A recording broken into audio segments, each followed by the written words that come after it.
I don't wanna lose your fun tonight. Fondcast, baby. Wait, wrong episode. There you go. You got them out anyway, though. You wanted to. There you go. All right, welcome back, everybody. It's Friends Occasionally Not Disagreeing. We're continuing our Sizzlin Summer Spectacular here, counting down our top 100 favorite 80s songs. Check out the previous three episodes if you want to see number 41 through 100 at this point.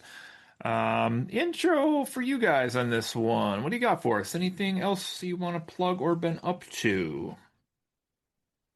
Uh, Shoot. we, I got Joe and Brett here with me. I should have said that. Go, Apology. Brett, go. I'm Cody. well, we have been we've been watching through Stranger Things again in preparation for season 5 coming out here later this year. And I mean, I should be surprised, but I mean, like I watched them, I'm like, God damn, those first few seasons were really freaking good. Hmm. Like, been very enjoyable to sit and watch those again. Just the characters are, for the most part, great. Like there's a few characters in there that are like, I hate the like Mike for specifically. Mike is a terrible character, but just a lot, so much fun to watch. Just how those characters react, interact with each other and stuff. But and the story is just so cool. But yeah, I mean, definitely looking forward to season 5 coming up here later this year. Noise. I wanted to just mention a couple things. First of all, just something I have been up to. I know I have mentioned several times on this podcast, including spoiler alert on our previous episode, that I've been taking boxing classes this year. And I recently, as of the time of this episode recording, on the 4th of July, participated in what they call an all-star class, which is almost twice as long as one of their standard classes. And it's something that I was kind of planning on working my way up to doing one by the end of this year. But when I saw they were doing one for the 4th of July, I said, screw it, and decided to give it a try. And it was a lot of fun, and I survived. So push yourself to do things that are scary because you can probably do them. And then just wanted to quickly mention a I mean, not new now, but a show that Alexis and I just started watching actually last night. We just watched the first episode, which is called The Studio. It's on Apple TV Plus, which I know nobody but me has. Um, but it is co-created and stars Seth Rogen. And the premise is that he has worked at a movie studio for like 20 some years. And at the start of the series, he gets named the new head of the studio. And he kind of dreams of making like film, like artsy, meaningful films. But the mandate from like the board that's governing the studio is to like crank out tentpole, big budget movies that are just going to like turn a profit, and like they don't care about art, they just care about money. So it's like kind of a tension over that. But um it's a lot of fun so far. Like I said, we watched the first episode, but it's got a great cast aside from Seth Rogen. It's got Catherine O'Hara, who's always great. It's got Catherine Hahn, who is also a funny Catherine. Um, and yeah, it's so far it's a lot of fun. So check it out. He doesn't play a character named Zach, does he? And does he have a friend named Miri, just out of curiosity? It's not that kind of studio. Okay, checking. Very good, very good. Over on my end, I didn't mention, I guess, but by the time this will air, I did have a couple more lifetime, honestly, legit lifetime bucket list items for me this summer, which I'm excited about. One is, by the time this airs, I will have gone down to the Major League Baseball All-Star game for the first time in my life, so that's going to be pretty exciting down in Atlanta. And also go watch the Home Run Derby while down there. So excited for both of those experiences. And then on July 23rd, I will be sitting in the corner seat at a live taped wrestling event. Well, it won't be taped, but it'll be live on TV. But right in the corner by the ring by where the wrestlers come down. So that's a all-time thing I always wanted to do, to get that particular seat as well, right in the corner there, so I can high-five everybody and We'll have to make sure we make up like a ton of terrible signs for people so they rip them out of our hands and throw them. So maybe we get a Joe's gonna kill you sign. Like the olden Mm. days. There we go. Ah, those were the days. Those are the days. What The happened to last time Matt? we got Heinzel to do something social with us. Speak for yourself. I had him shirtless in front of your old house that one time. But Oh, anyway, yeah, you did. yeah, I did. All right, let's kick into this. I just was going to ask you guys briefly, any influence on you guys from TV or video games on your 80s music preferences and love of songs? Video games in particular, while you're thinking, I always mention it's kind of the easy go-to, but Grand Theft Auto Vice City obviously has, hundreds of great 80s songs. I do feel like they pop up a lot in other video games I've played, but maybe they don't stand out for me that much. TV wise, I don't know. There's, TV theme songs are usually only so long, and within an episode, they don't usually do a full song of something in the middle of, but, there probably was some good stuff in the 80s. I'm just trying to think what they made into a full song, like the Greatest American Hero theme song, Believe It or Not. That was one that was back then. That was a pretty good tune. Considered that one. But yeah, I don't know. Anything from video games wise? Maybe more so for you guys? I mean, honestly, I agree with Vice City, but that's really the only thing that's coming to mind for me. Yeah, I would say so as well. I was trying to think of whether or not just the fact that 80s was so synth heavy, and that games when we grew up were chiptune, which is basically synth. Yeah. Whether or not that maybe it subliminally did. I don't know. Now. That's an intriguing thought. I think there might be a connection there. That's a good point. Yeah. Interesting. Yeah, I mean, I was going to make a joke early on in this list that I started my list simply by taking the entire Vice City soundtrack and trimming it down from there. But that's not actually what I did. But I mean, I do love that. Like, half the fun of that game was just driving around listening to the radio station. It was amazing. Yeah. You should have did that just to see if we would have noticed or not. Didn't make my list, but it was right there. Um, yeah, I don't know. I guess maybe there's a couple, at least 80s artists, but I'm trying to think if there's any 80s songs. Rock Lobster, is that an 80s or a 90s? I don't know. I'm trying to think of ones that might have also been in the Dance Dance Revolution games, like, because it's always fun to like dance to the songs too. I feel like it's Rock Lobster. What? Sorry. gotta be some 80s stuff in there. I just can't think of which ones are on the list. So anyway. All right, let's jump into this. We got songs 40 to 21 here, heading up to this is our penultimate episode, I guess, to the end of our countdown. Let's take a look, kick it off here. Another artist, believe it or not, with 2 entries making their debut. At number 40 is Survivor. What? With Hearts on Fire. Nope, actually, that says Burning Heart. My Ooh, bad. I cannot believe I'm the only one who voted for Hearts on Fire. Ooh. But I also voted for this song. Burning Heart. Justin had highest on this. He does not have any comments. Anybody want to kick us off here? My dad knows one of the founding members of Survivor and one of the co-writers of this song. Nice. That's my only comment. So Oh, I had to vote for it. fair enough. Now I have a question for you, gents. It's the same question I was going to ask. Is it East versus West, or is it man against man? I'm not It sure. is. So I mean, I have to admit, as Rocky 4 is clearly the most American movie ever made. Rocky solves the Cold War by the end of it, which is amazing.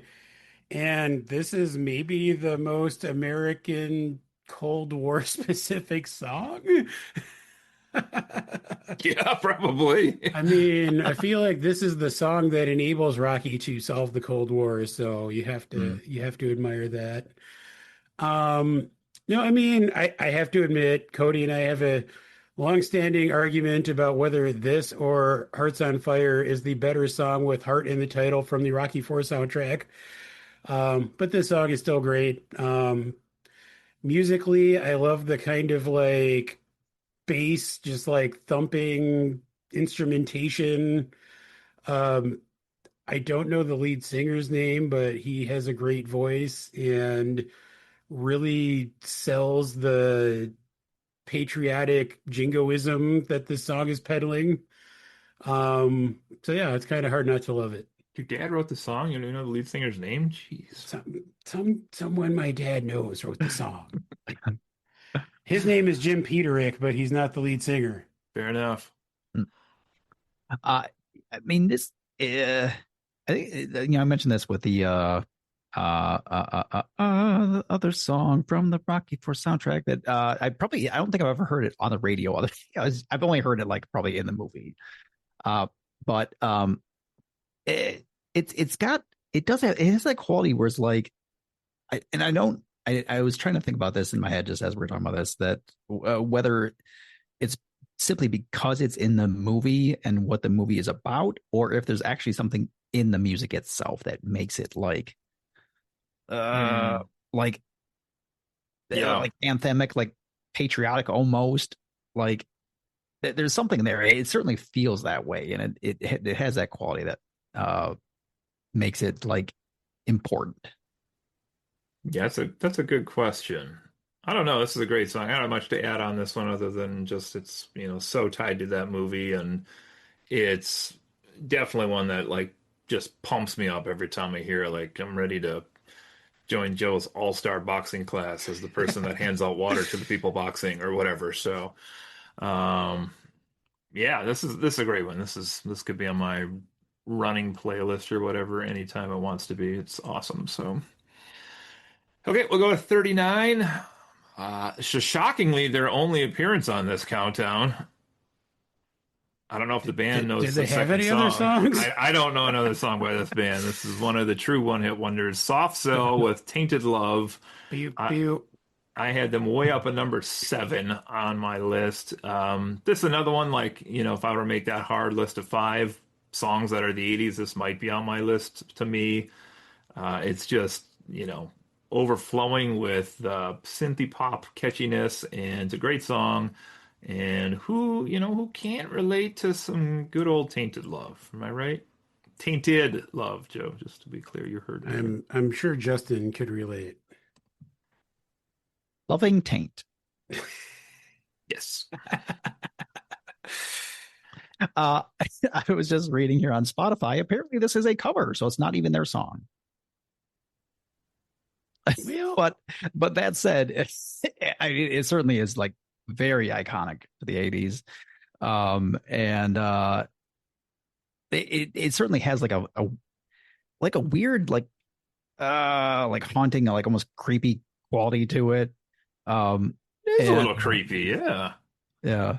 It like almost like you could almost use it like at a Halloween kind of setting almost. But it is very iconic and fun. So I agree. It is an iconic and fun 80s song. Another one I kind of wish I put on my list somewhere, but I just didn't. So now we have to live with that.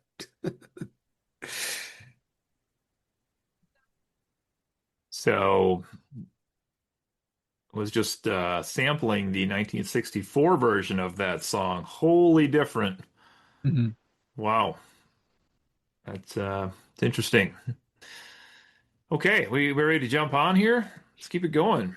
38, Billy Idol with White Wedding. Brett's got the highest on this one.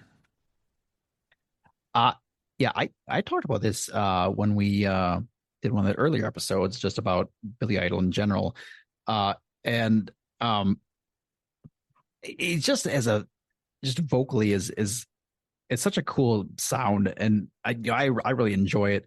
And this is one of those songs that like right out of the gate hits you with that like however they make it with some sort of, I'm guessing it's probably not an instrument, it's probably synthesized, but it's the and like like instantly you know what it is. And it's just cool. I love the chorus is just so good. The way he is again just coming back to his vocals, as the ability to like really like scream lyrics and not have them sound terrible. They actually sound great. So, uh, yeah, I it's just one that like for me when I hear this song, uh, I just really love it. I'm not sure what to say about it, but I had to put it very high on my list because it's just really up there for me. I agree. I love William Idol. I love this song. I mean, I feel like Billy Idol really exemplifies kind of the dawn of the MTV era of rock. Like I just remember seeing his music videos a lot in the mid to late 80s. But I feel like his look is iconic, his sound is iconic. Like Brett kind of said, his voice is like unmistakable. And I agree. I love the intro to this song. There is that weird sound that begins the song, but then there's also that kind of iconic guitar riff, which interestingly is like a super clean guitar, but then there is like some more distorted guitar going on in the background. Um, it's a weird song because it's like kind of romantic, but also creepy. And he similarly to, I think something we talked about with Axl Rose when we did our Guns N' Roses episode, he always has this weird kind of feeling of menace about him, I feel like. Like he just kind of feels kind of dangerous and menacing in the way that he sings. But yeah, I really enjoy this song. Yep, not a lot to add here. Great musicality is the word I used on this one. Again, you guys maybe are talking about the same sound I am. I don't know if it was keyboard or like a distorted guitar or what the heck that noise is produced by in the back, but yeah, it's another one that like just really catches your breath really early on in the song and like kind of just drags you along for the not in a negative way, but just drags you along like you're not going to catch your breath as the song continues on. It's just going to keep going and going and going and going and going, pull you right with it. So good one. All right, let's go to 37. This is the In a row? outfield. Maybe your love. So maybe. This one was a song we actually remembered pretty late into the process here, but a couple of us at least threw it in there. Maybe the rest weren't going to put in there. I don't know, but I had this one highest at number 13. This is just a really fun one. Another one with an amazing. It's different. The songs that have an intro that's different than everything else just stand out to me, and this one's very different because. Like if you listen to the song, like he is singing like a half second into the song, like his highest note. And you're like, what is happening here? Like he just gets into it and he's like, I'm not, we're going.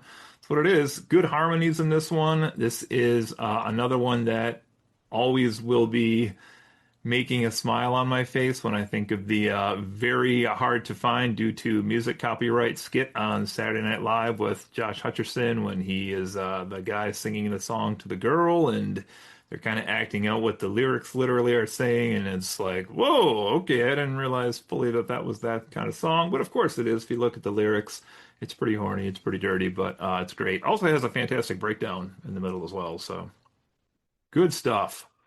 Anybody else rank this one or have any comments on that? So, I mean, as you said, this is one that we kind of left off until late in the process. This is one of my favorite 80s songs. This is also a song that I play on guitar all the time. Prove So it. I don't have a guitar with me. But like it kind of blew my mind that I somehow overlooked this until you were like, "Hey, what about this song?" Um, Maybe Josie's vacation was too far away and you forgot about it. That's true. But yeah, I mean, just kind of echoing everything you said. I love it musically. The kind of main guitar riff is super simple, but again, we're using the word iconic a lot, but I feel like it's iconic. It is interesting that he starts singing like right away. The lyrics are definitely problematic. It contains one of my favorite lyrics of all time, which is just because you're right, that don't mean I'm wrong. Like he just cannot admit that hey, you're right, but that doesn't mean I'm wrong. Um, anyway, I mean, the guy, he has a great voice. Um, I don't know. It's just a song that I've always loved, and I am sad that it took me well into this process to remember it.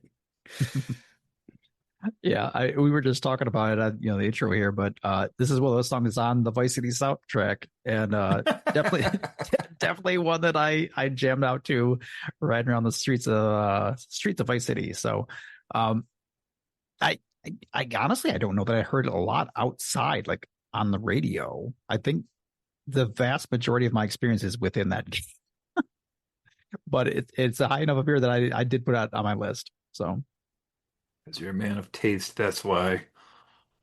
All right, number 36. Joe's gonna I get think you mean all number 35 because there's no controversy number 36 here. on this list. 36 officially Redacted. is our only appearance by Pink Floyd. I expected you to yell redacted right there again. Didn't happen. Redacted.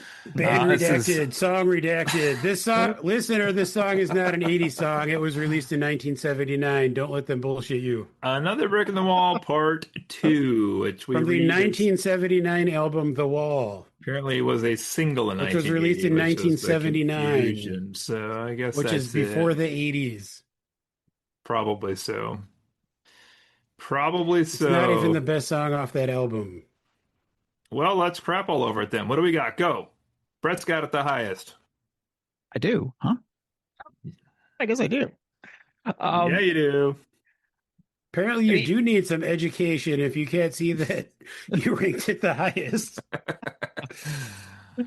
um, I mean, it has over 1 billion listens on Spotify as I'm looking at it here, just now listening to it. So I mean, that has to count for something, right? I would think. And I mean, It would have counted for something in 1979. uh, Next year I we'll do 70s hits and leave it off the list. That's an 80s song. um, I mean, this is like it would be impossible to try and count how many times that I've heard this song because it was always on the radio Yeah. back home. I've just it just was like infused in a part of my like preteens and teens and moving beyond that. And it just has so much like power behind it. Like you could definitely feel like in the voice that like there's anger there and um Anger over the fact that you thought this song was from a different decade. oh but it just it has a certain feel to it that A 70s feel. It's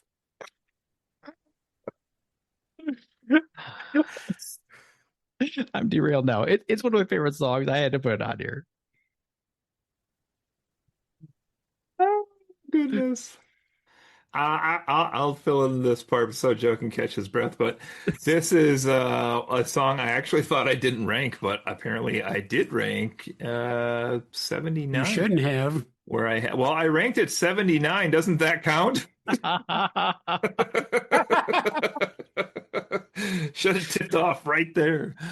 Oh my gosh. This is it's a good song. I don't actually personally consider it a great song, but I do think it is a very iconic song, which probably helped why I got so far up there. I do like the I don't have it playing right now, but in my head I can't picture what this part is, but I kind of described it as the slinky background instrumentation throughout the song.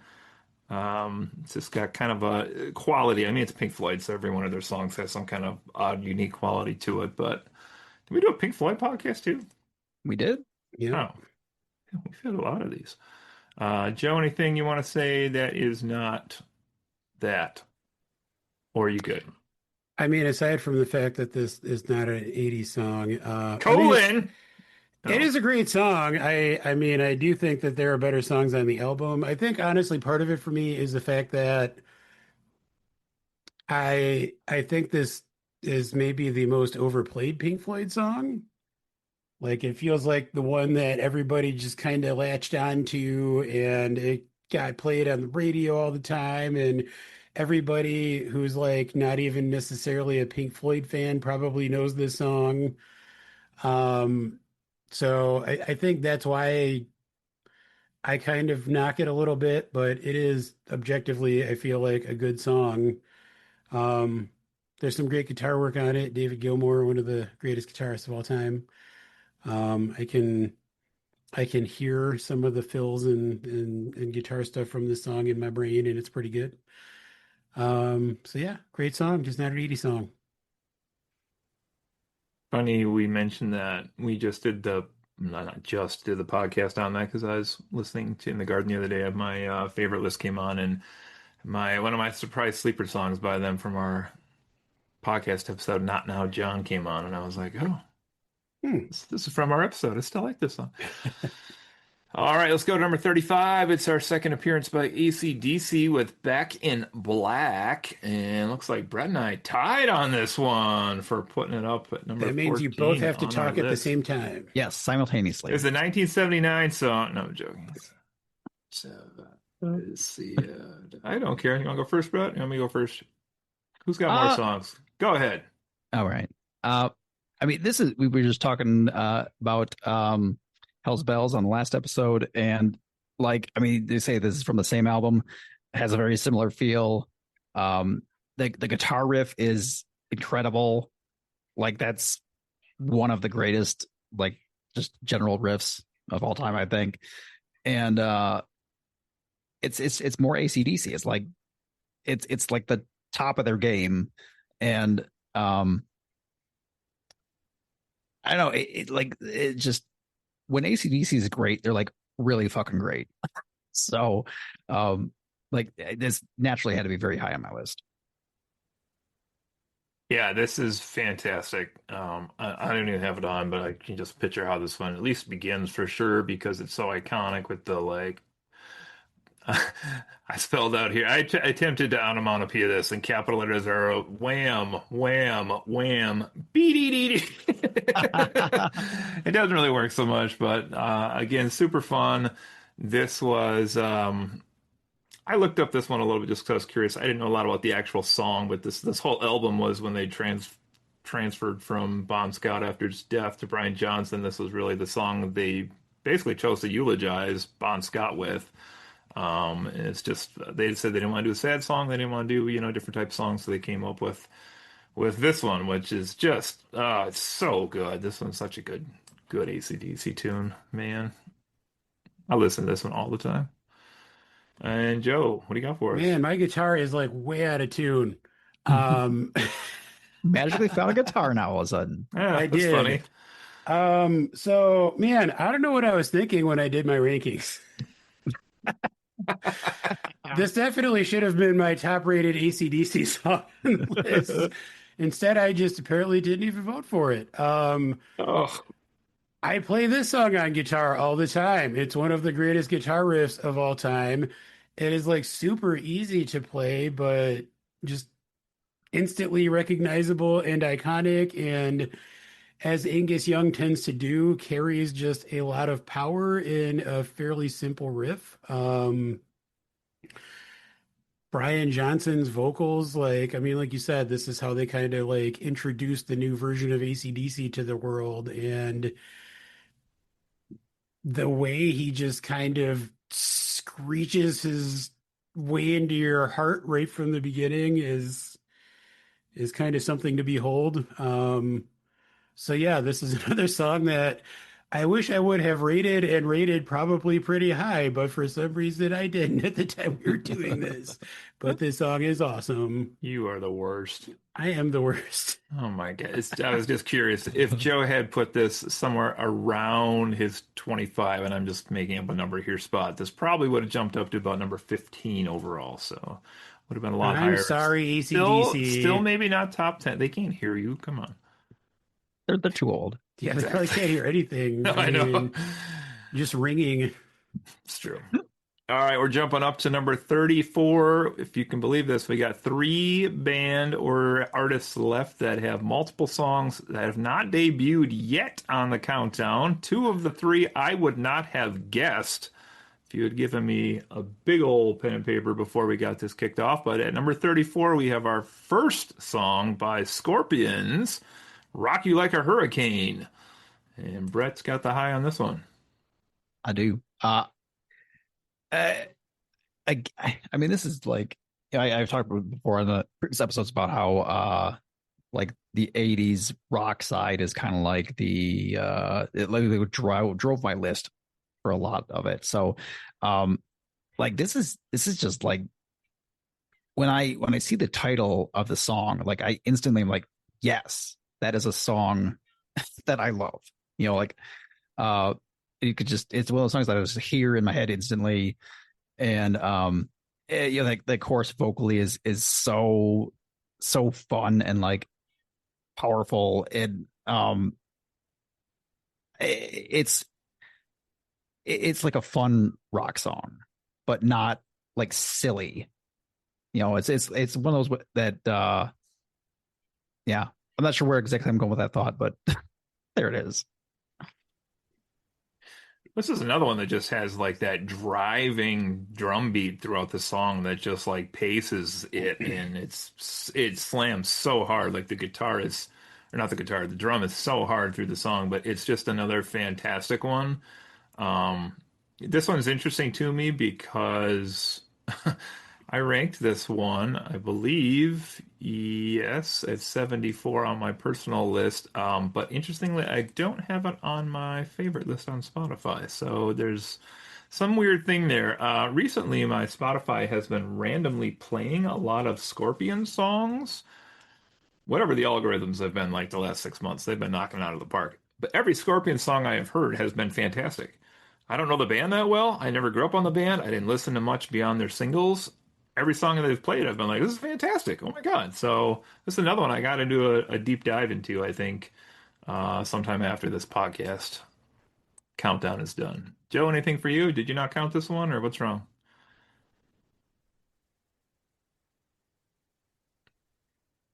You guys, hello. I almost feel like we need to do a. I feel like I needed this to be two separate lists, one of like 80s pop songs and one of 80s rock songs. Yeah.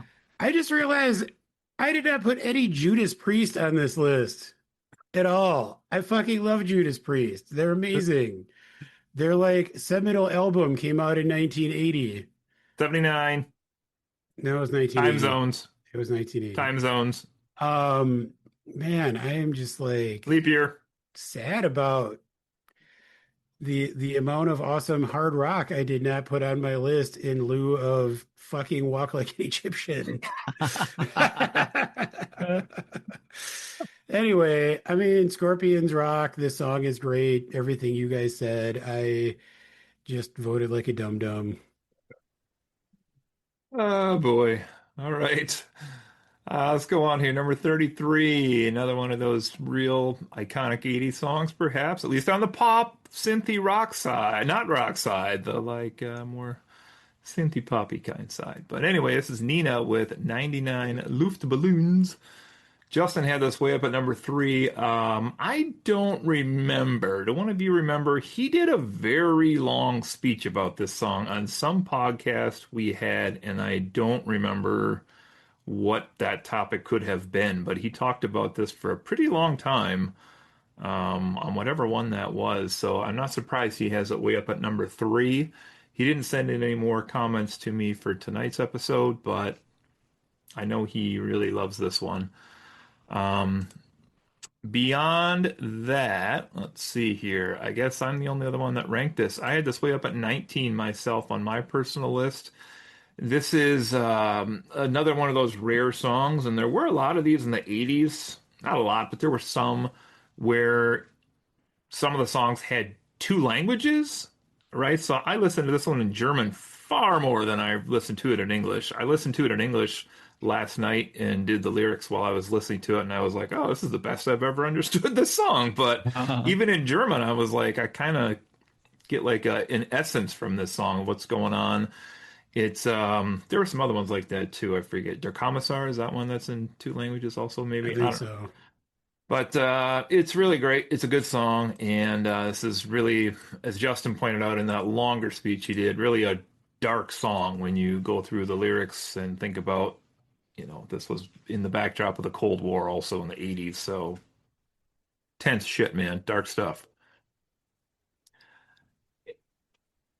I think what I love most about this song is that it sounds exactly like the main song from Toe Jam and Earl.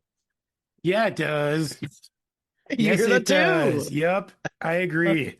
I don't know which one came first, I but one of those stole yeah, it. I instantly know exactly what you're talking about. It's amazing. Um, this one, I didn't have it on my list, but it's just it's another one of those where it's like I recognize that it's like one of those 80s songs that everybody recognizes, but just for me, it's not one that I personally enjoy a lot. So not enough to put in my top 100. I do like this song. I think it is kind of one of the classic 80s songs, but it just didn't make my list. I do love it because of a really dumb joke on the show Community, which is one of my favorite series of all time. There's an episode where they're like beefing with some German exchange students, and at one point, I forget the setup, but they have a bunch of red balloons in the background, and one of the Germans is like, "There must be nearly 100 Luftballons." Nearly. That's good. Okay, let's keep it going here. We are up to number 32. Talking Heads, Once in a Lifetime. Joe thought he was going to get the high on this one, but he's only tied with Justin, actually. Justin's not here, no comments. So, Joe, tell us why we like Once in a Lifetime. You may find yourself talking on a fun podcast. It's true. I mean, I love Talking Heads. They're one of my favorite bands. I love David Byrne. Maybe a little too much. Maybe a little too much. Who knows? Maybe exactly enough. Wink, wink. Uh, I mean, I think this is probably one of their best known songs. I would imagine it is probably close between this and Burning Down the House. Um, I just, this is just a weird song. There's a lot of like, it kind of takes you on a well, a journey both lyrically and musically. I mean, starting with like the bass riff, it's like, again, super simple, but I feel like instantly recognizable and iconic. Um, I have no idea, as with most David Byrne songs, I have no idea what this song is about. All I do know is that there is water at the bottom of the ocean, which again is one of my favorite lyrics and something I reference all the time. Um, yeah, I mean, honestly, it's weird because I love this song, but I don't know that I can say a lot about it because it is so just like strange and unique. Um, yeah, that's all I really have to say. It's a great song. Everyone should listen to more Talking Heads. Yeah, another song I did not have on my list, though. This one I do have. I do enjoy this one a lot more than other ones that did not make my list. It was, nearly on the list. Um, it is just kind of, it's just a very quirky, and a lot of that is just strictly from the vocals, because he does have like an unusual voice, and so it's kind of has this quirky feel to it that makes it kind of fun. But it's also catchy. Like, it's not just the oddity that makes it a good song to listen to. It is a catchy song. I could see how people like this band and song, I guess. Cody's just mad because I'm going to see David Byrne instead of going to his Halloween party this You year. son of a bitch! Your party still hasn't been officially announced, so it's your own fault. I told you I will curse him if I need to, so don't make me go there. Um, I don't know what it is about the band. I guess maybe just because I wasn't into them, or maybe there's a reason I wasn't into them a long time ago. But I was trying to isolate in this particular song, like listening to it, what I get out of it, and it's got a very unusual quality. And maybe it's the band, maybe it's the singer, I don't know, but it's like he is.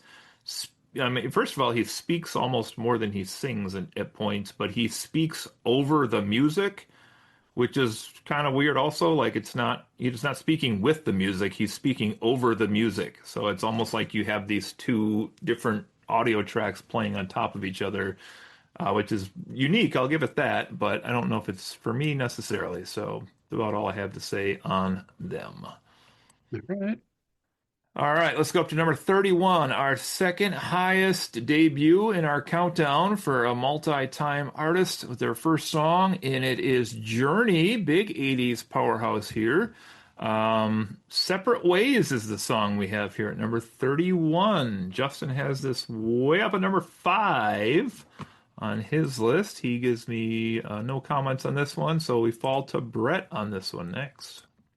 Oh, good. Okay. So, uh, I mean, I do like truly love this song. It is, it's so cool right out of the gate because you get the synth kind of piano playing, and then it comes in with the sound of the guitar in that riff. It goes so hard. It's very hard, like very cool. Just like feels like he's playing the guitar in a way that's like damaging the guitar somehow. I'm not Yeah, even it, sure it how sounds that. very aggressive. Yeah. And then it comes in with the synth piano again, but it's like played in a way it's like long notes like bong darn. I mean that's not how it goes, but that's the sound that it evokes. Bong dur, you heard it, folks. Um, I mean it's just I love the song, but it also is now forever for me linked to going because we've been to Universal Studios in Florida a few times now, and they have they have these boat like trolleys essentially that take you from the hotel area to the park area, and this is one of the songs that they always play on those boat rides, and so like it was the last time we went, we were off. My wife and I were going on a date night without the kids, and like this song comes on, and like the entire boat started singing, and it was That's amazing. amazing. It was so fun and cool, and I was like, yes, this is how I feel too. So I mean, I can't. Now those are forever linked. So Joe, what do you This got in this one? this is another one. I mean, Journey is another band for me where I could have put like several of their songs on my list. I think Steve Perry is one of the greatest rock vocalists of all time. Um, Probably in my personal top three. I Because he Billy agree with Joel'd his way out, that's why. what? Because he Billy Joel'd his way out. He just Yes. he just quit when he Yeah. was good. Yes, it's true. I mean, I agree with what Brett said about like the music of this song, like that guitar like goes super hard.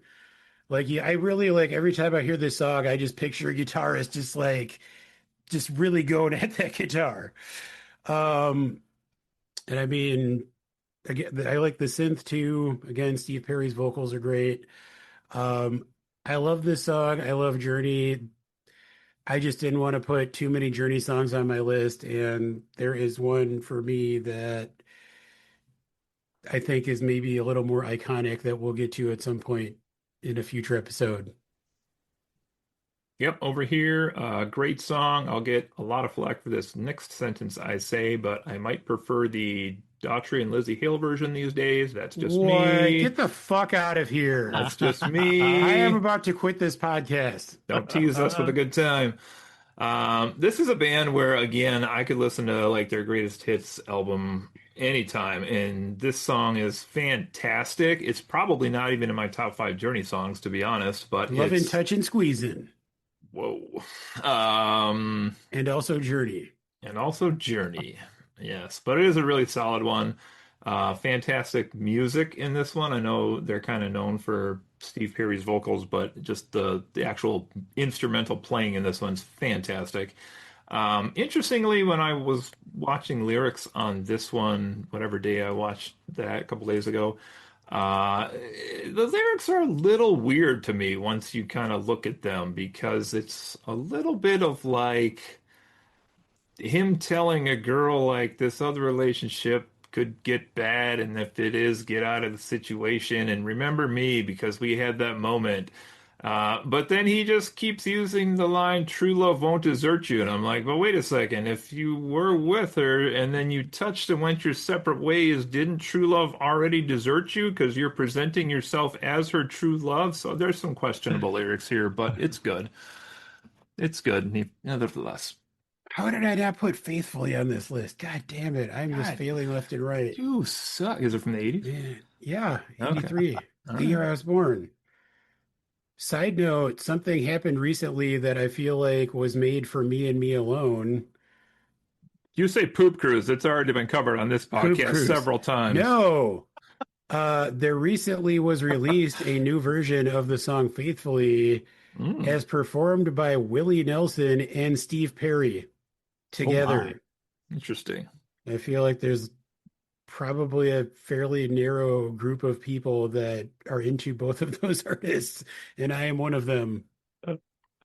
I mean, I'm not a huge Willie Nelson fan, but I would be intrigued to listen to the two of them together. So, It's like, so I mean, they both sound old. Like, obviously, they are old. I think Steve Perry still sounds pretty good, but like his voice is definitely different. yeah. But also, I feel like their age and the sound of their years of experience kind of make the song hit a little differently. Yeah, that's great. So check that out. I will check that out. Okay, next up, our second appearance in just 5 songs. So I guess what's the old phrase here? Better to burn out than fade away is what we got here with this one. Scorpions with their second appearance and final appearance with Winds of Change at number 30 for us tonight. I had this up at 27 as the high score, which honestly kind of shocked me because if you made me list a bunch of songs I like, I don't know that I'd even come up with this one.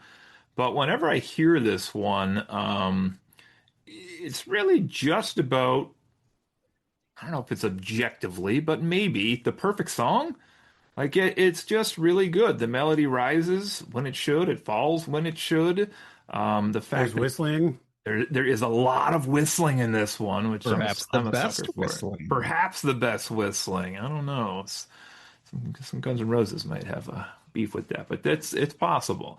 Um, I mean, if we're talking of all time, that would be Kyu Sakamoto in the song that was marketed in America as Sukiyaki, but was not actually called that. Anyway, oh, I have strong feelings about whistling songs. we should do a top Mhm. whistling podcast. That'd be fun. I would I do would that. totally be down for that. There's a lot of whistling songs I like.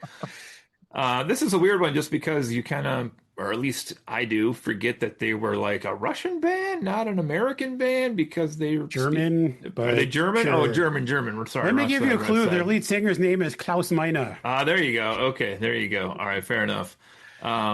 Yes, yes, yes. Okay, but this is good stuff. Like just perspective and I don't know, like literally, if you were to like say, here's the elements you have to put in a song to make it a really good song. This has all those things, and I like it.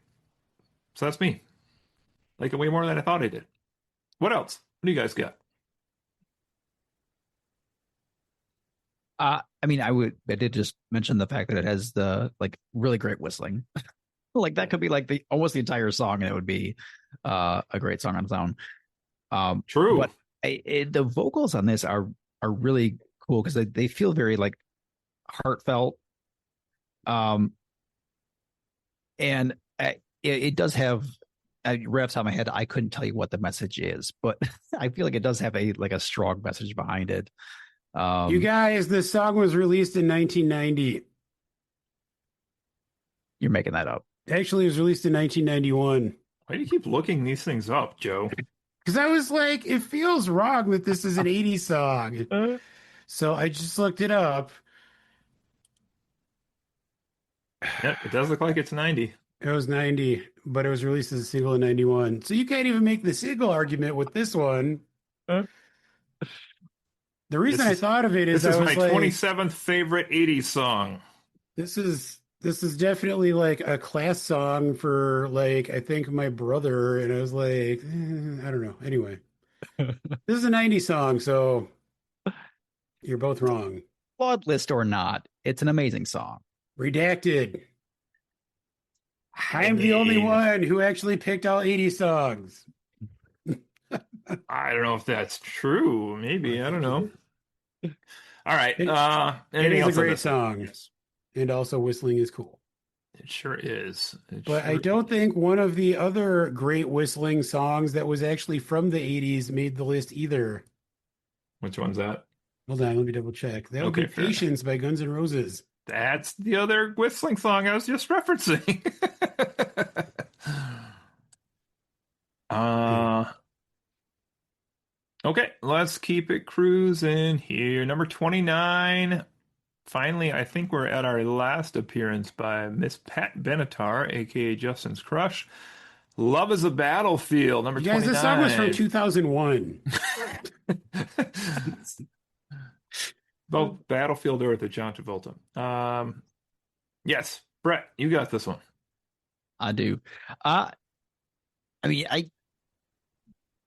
I don't have anything right off the top of my head to say about this song that would be like insightful, but uh, it's just a song that I really enjoy a lot. There's something about the like kind of like I mean it's I can't tell if it's like a actual bass guitar or if it's like a synth, but the kind of like drumming and bass sound in the background has a really cool sound to it that it like has it's like a driving quality that's really fun. Um and it's really great vocals just as she normally does.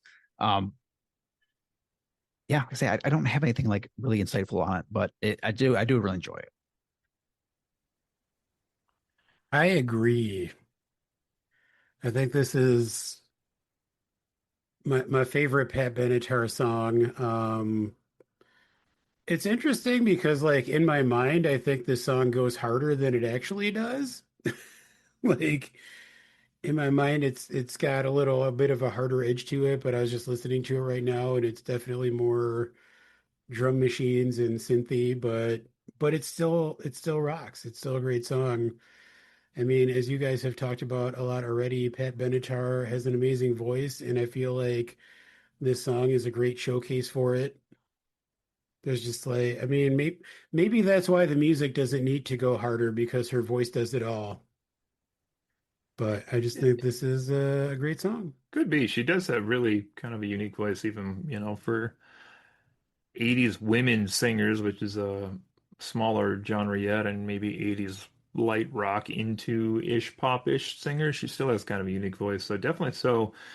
This is a good one. It's not one that I think I've put, I don't think I even ranked this one, but it's good. It has like a kind of breathless beat to it where she's kind of, I don't know, it sounds like she's almost out of breath when she's singing, not in like like a physical, can't do the song type way, but in more like how she's presenting the story to us, I guess. The weird thing with me on this one is another one with just title and lyrics that I've never really understood. Like, if you told me I was going to read a book called Love is a Battlefield or watch a TV show called Love is a Battlefield, I would bet that it would be like the two people having fights with each other. And that's not what she's singing about. She's saying everybody around us more or less has a problem with the two of us, which is another very common situation, but not one I would describe with the phrase love is a battlefield at that point. So it's a weird one to me, but it's a great one. All right, let's keep going. Never heard of this next band. Number 28, we got Metallica again. This is Master of Puppets, and Brett's got this one as a high score here. Stop! Uh, I mean, I kind of just echo like what I've said about Metallica on previous songs that have come up, is that that it's certainly one of my favorite artists just in general, and had so many massive songs in the 80s, and so those two together, I had to rank this like very high, but it's just this song in particular is so powerful, especially like it's one where they definitely come out swinging like right out of the gate with that really cool riff. It's like very like hard, and um it's one of their best, I think, overall, like best riffs from Metallica. And uh it's just fast and driving throughout, and just the shouting of Master in the chorus is just it's so damn good. And just like I say, it's Metallica. It's one of their best songs. It's very high on my list. I agree.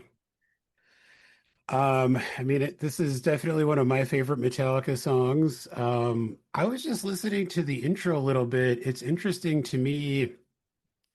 The very first note of the song, you get the guitar, bass, and like the cymbal from the drums all hitting at the same time, which I don't know if I can think of another song that's like that. Like obviously the guitar riff is iconic, dun, dun, dun, dun, but like that first note, it's guitar, bass, and drum like all hitting. Hmm. It's really interesting. But yeah, I agree. I think this is one of the greatest guitar riffs of all time. I think it's one of the best Metallica songs. I think Metallica is one of the great bands of all time. So if you put that all together, this is probably one of the greatest songs of all time. It just it just rocks. And it makes me want to fight someone. So what more could you want? I'd tell you what we could want. We could want to redo these lists because I have this at number 63 on my list. And if I were to go through and re-rank these, I probably would put this lower. That's me. I said it. There it is. I know I'm the new Metallica guy still. Master Puppets is Cody not prefers Reload. not my thing. To this, I do prefer Reload to this, but that's okay. Um, it's Cody okay. prefers the drum sound from Saint Anger. I don't mind saying Anger actually. I think that's an underrated song. It's no frantic, but it's it's right there. I put in my notes. The only part I really like is when they scream "Master, Master of Puppets." End of notes. There we go. Well, clearly Brett and I know Oh, how to rock, and Cody does not. yes. Yep. You guys like classic Talica. I like Social Security Talica. Let's move Hey, on. speaking of Oh, rocking, number 27, Motley Crue, Kickstart My Heart. It's Brett again. Motley Crue is just like such a like there's the hair metal bands in the 80s, but they felt like they were kind of like separate. They're like in that group, but they're also like their own kind of thing because they didn't quite feel like that either. Uh, and it's just like this song is really kind of fun and enjoyable, and um, I mean the vocals are just outstanding here, and it's just one that's like it's just fast and hits you hard and just feels like it has a lot of energy, and again one where the chorus is just really fun to sing. when I get high on speed, which is both the first line of this song and what this song makes me feel like. I agree with what Brett said. I think this is maybe the both the most and the best hair metal song. Um, I know people like to make fun of hair metal as a genre, but this song just kicks ass. Like this, more than probably most other songs ever recorded, this song just like gets me amped up. Like Brett said, it's a lot of fun. It's fast. It just kind of makes me want to go. Um, and for that reason, I think it's pretty great. Yep. I had this one ranked at 72 just because there were a lot of other good songs, but I did want to make sure it was in my list. I'll just word for word, I wrote this is a pure arena rock anthem. It almost makes me wish I could go back in time and get two STDs in one night with Motley Crue and their groupies. But seriously, this song kicks ass all the way through. And then as a recent joke, Joe and I said, keep the BPM up. Oh man, it's got my BPM up right now. I'm talking about, oh man. Just kidding, it's 54. Uh, well, it's about to go up based on your background as we get to number 26 Ah, tonight. Purple Rain on Eileen. Dixie's Midnight Runners. Come on, Eileen. Joe's got it up a number. It's top 10. Do I? Yeah, you do. I sure do. All those great Man, songs.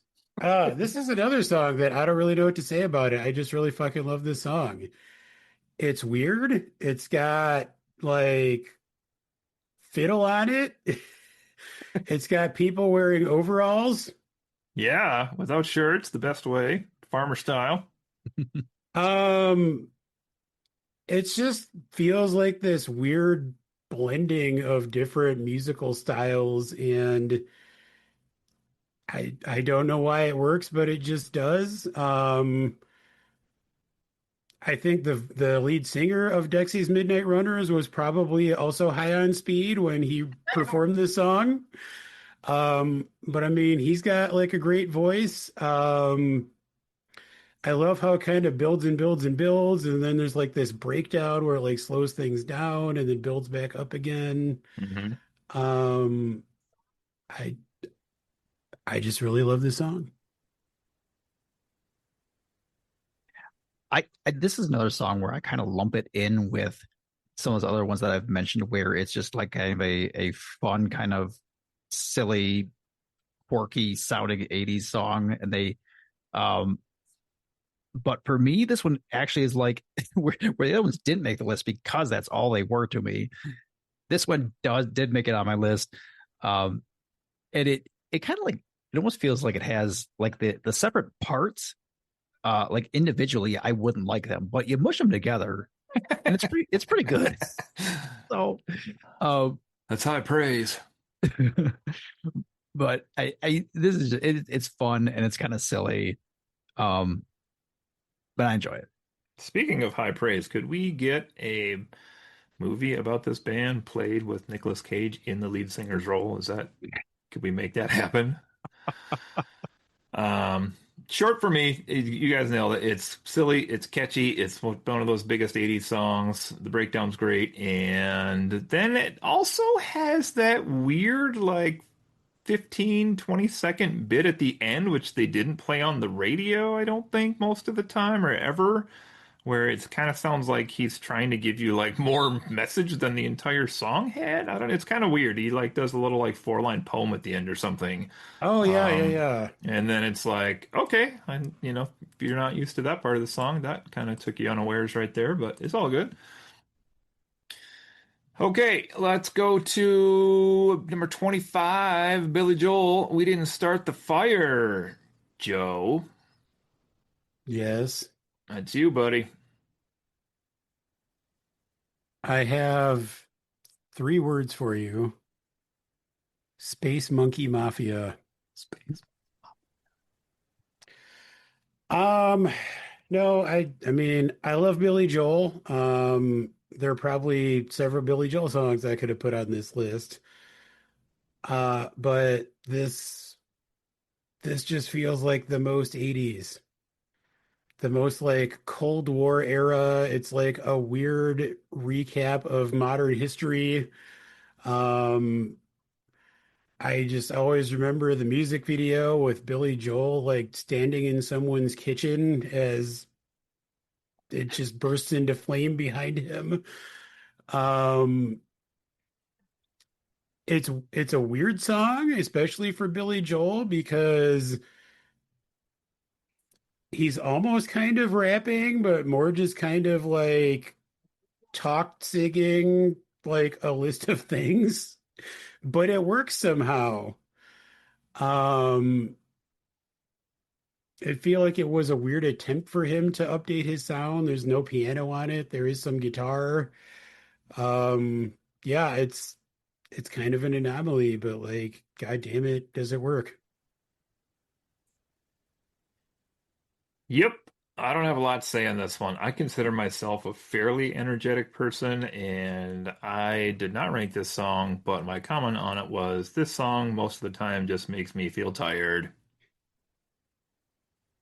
Interesting. I know I'm supposed to be the core audience too, because every history teacher is supposed to play this like 20 times a year or something, but I'm surprised your comment wasn't that you prefer Fall Out Boy's updated version. ooh, it is nice that they have the continued years on there, but no, I don't want either one of them.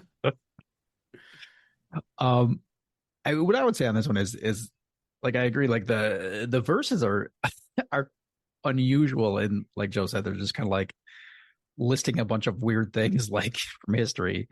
It feels like, but the part where it, like kind of starts ramping up into the chorus, um, you know, it not only is like it starts speeding up vocally, but also like the tone of his voice changes too, and like it's ramping up into it, and I really enjoy that bit of it.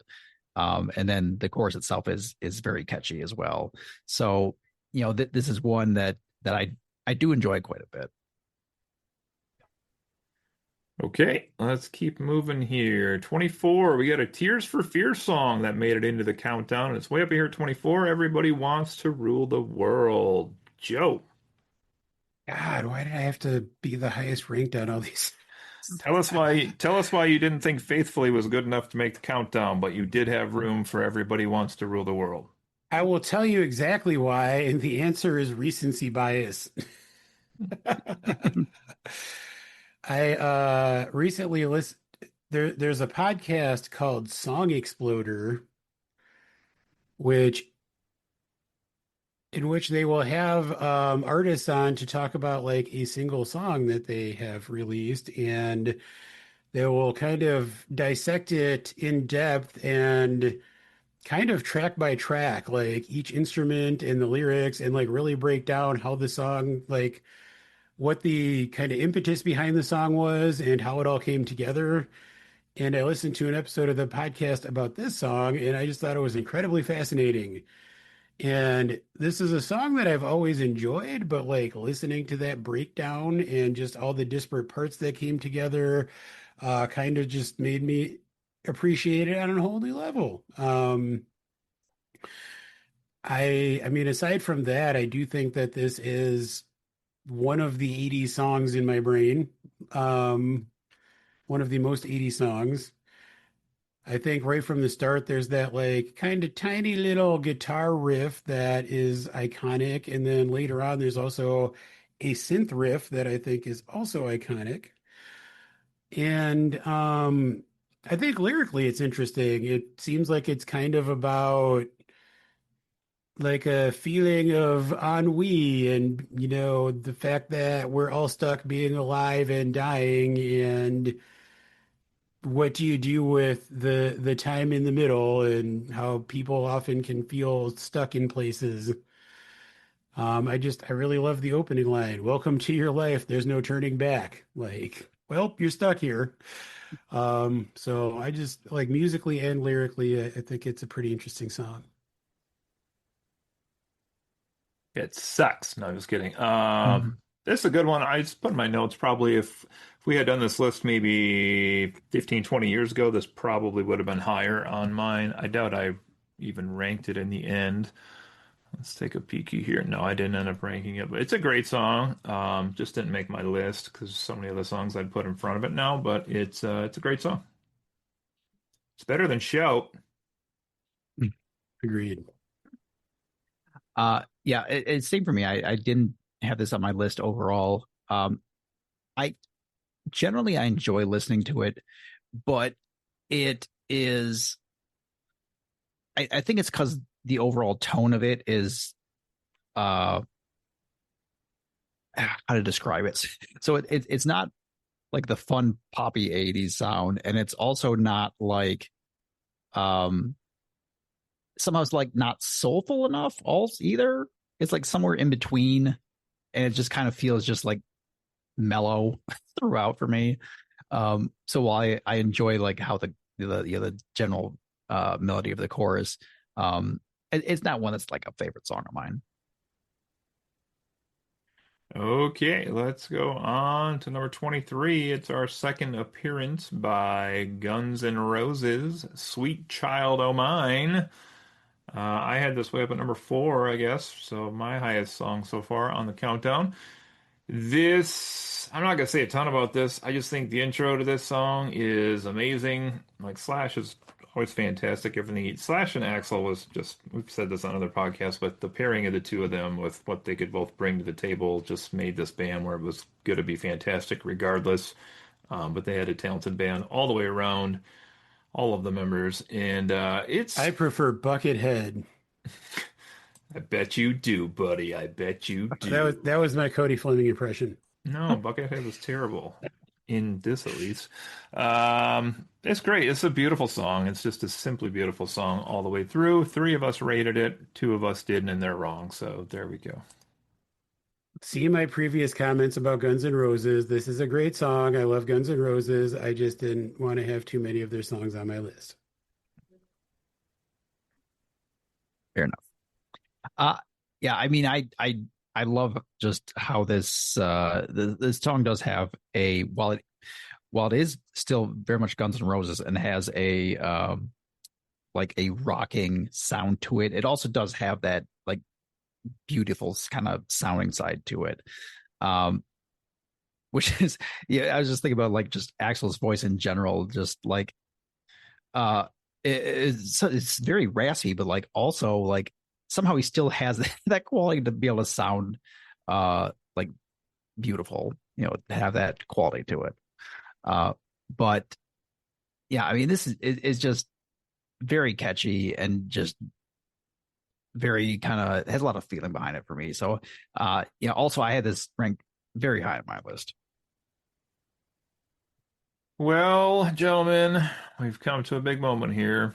Number 22 is our fourth and final Metallica song on the countdown, just outside our top 20 at number 22, For Whom the Bell Tolls. And If shockingly, this is if I Brett. can be honest with you, I could only bring myself to vote for one song with bells in the intro. And that's why I didn't vote for the AC/DC one. That's it. Top 10 songs with bells. Red right hand. It's true. It is fun that when this comes on, that for me there's always like a split second where it's like, is this Hell's Bells or is it For Whom the Bell Tolls? Is it dun-dun-dun-dun, or is it dun-dun-dun? Exactly. And I mean, this is just also I've already said it a few times, but it's Metallica. It's one of their best songs. Had to be very high on my list. But it's just this one is a little bit. It's not one of their fast, more thrashy songs.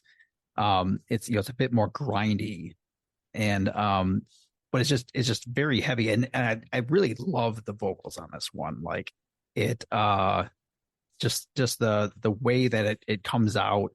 Um, uh, there's like emotion behind it that I'm not certain how to describe it, but it feels more impactful than general Metallica songs. I agree. I want to say more, but I'm too busy listening to it and rocking out in the background. Right. I mean, I already said before, Ride the Lightning is my favorite Metallica album, and this song is off of that album. It's an amazing song. I mean, right from the beginning, that riff hits hard, and then like the kind of subsequent riff, I don't even know how to describe it, but it's like that kind of chugging, like it's like it just immediately feels menacing and heavy. And I love it. I agree. I love James's vocals on this song. As an English major, I'm tickled by the fact that it's inspired by an Ernest Hemingway novel. Um, but yeah, I agree that once again, Metallica is one of the best bands, and this is one of my favorite songs of theirs. Yep, this one I actually do enjoy quite a bit. To the point where this song rocks so hard, we go 2 minutes and 6 seconds before we get any lyrics in the song, and it's all good up to that point as well. So it's great. This is a tough one to rank against, like new wave synth music, but this is just a fantastic song on its own. Chorus is really good on this one, pretty easy. Essentially, once you take out that first instrumental chunk, it's only a 3-minute song, and there's really not a Why would ton you do of. that though? I know, I'm just saying there's really not. I'm saying that because of those 3 minutes, there's really not a ton of words to this song. Like it is mostly instrumental, but just a cool message, and it rocks all the way through in this one as well. I like this one quite a bit. All right, let's do it up, peoples. We are on our last one for tonight's episode, number 21. I'm a little surprised this is up here, to be honest. This is Madonna with Like a Prayer, which somebody else must have ranked besides myself. Brett did, Joe did, Justin did. Wow, okay. No? Hudson's about the one I would guess would do it. So there we go. Well, you have it the highest, Cody. I do. This is a really fun song for a few reasons. Number one, I didn't count them, and if Oral sex. What? you guys are listening to them in It the is fun. background, you could correct me because I think this song has something like four different beginnings to it, which I always enjoyed about this song, where you're like, oh, what song is this? Oh, I know what song this is. Oh, this is that Life is a instrumental part before. mystery. Oh, here it comes. There it goes. Okay. I like the um, kind of like religious-y feel to the song, which obviously words wise there in the title and in the lyrics as well, but then also just with how the song instrumentally is presented, there seems to be some religious ways in there as well. And I don't know, this is kind of definitely about guiding someone to do something. Hmm. I don't know. It could be love, it could be life. I don't know. It's Madonna though also, so I don't know. Um, It's a good song, and I obviously probably is my favorite Madonna song. And talk about another big 80s artist that did not get a fair representation here, maybe on our countdown. Maybe she did. I don't know, but there we go.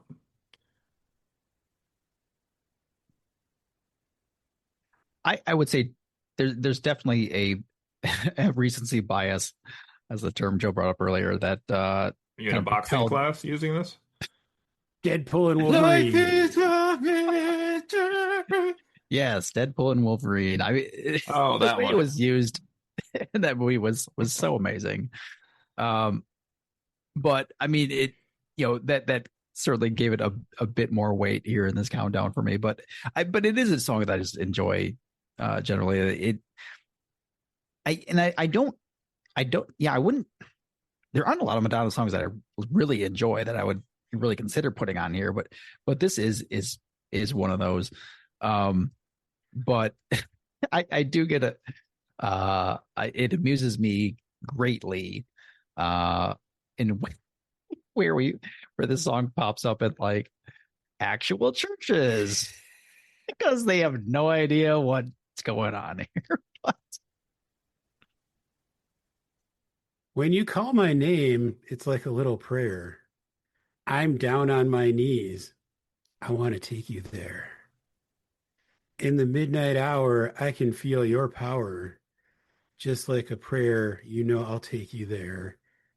Purple rain all over. Good night, everybody. There it Um, is. I agree with everything you guys said, including the recency bias related to Deadpool and Wolverine, because its inclusion in that movie was amazing. I think I also agree that this is probably my favorite Madonna song. I mean, as you alluded to, she was definitely a force to be reckoned with in the 80s. And I mean, she has a few songs that are, fun pop songs, but this one, certainly musically, if not lyrically, feels like it is quite different from a lot of those. I like the choir aspect. I like the kind of, I mean, it is a little bit on the nose, but I like the integration of sort of religious themes into the song that is fairly obviously not actually about kneeling to pray to Jesus. Um, but yeah, it's an enjoyable song musically and kind of fun in a double entendre way. Double entendres are fun. Yeah. Oh my. Well, I think that's going to take us through this one, gentlemen. Let's do a quick recap here. This episode of 40 to 21, we had number 40, Survivor with Burning Heart. Number 39, Soft Cell Tainted Love. 38, Billy Idol White Wedding. 37, The Outfield with Your Love. 36, Redacted. Pink Floyd, Another Brick in the Wall Part 2.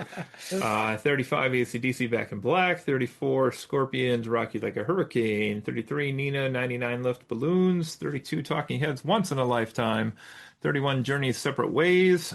30, Scorpions, Winds of Change. 29, Pat Benatar, Loves a Battlefield. 28, Metallica, Master of Puppets. 27, Motley Crue's Kickstart My Heart. 26, Dexy's Midnight Runners, Come On Eileen. 25, Billy Joel, We Didn't Start the Fire. 24, Tears for Fears, Everybody Wants to Rule the World. 23, Guns N' Roses, Sweet Child of Mine. 22, Metallica, For Whom the Bell Tolls. 21, Madonna's Like a Prayer.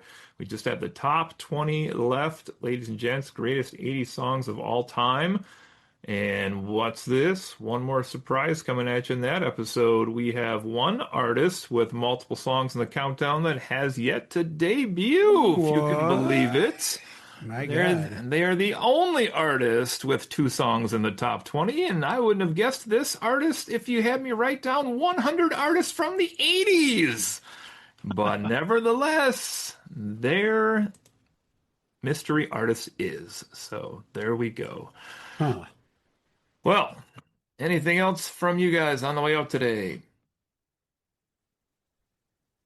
Nothing I can come to mind here. No, but I will say that looking at the top 20, the artist you're referring to, it is surprising to me the order that those songs are in. A little bit, a little bit. So tune in next time, folks. Good stuff, man. We got some, different strokes for different folks. We got some pretty iconic stuff here in the top 20. This is good stuff. Yeah, top 20 is gonna be fun. Wow, Justin Henry's number one is wild. I don't even Hopefully know. he can join us for that one. Oh, yeah, there it is. All right, everybody. This has been another episode of Found Pod, Friends Occasionally Not Disagreeing. Take care out there, everybody. We will see you all next time. This is Cody. That's Joe. That's Brett. Bye-bye. Bye. See you.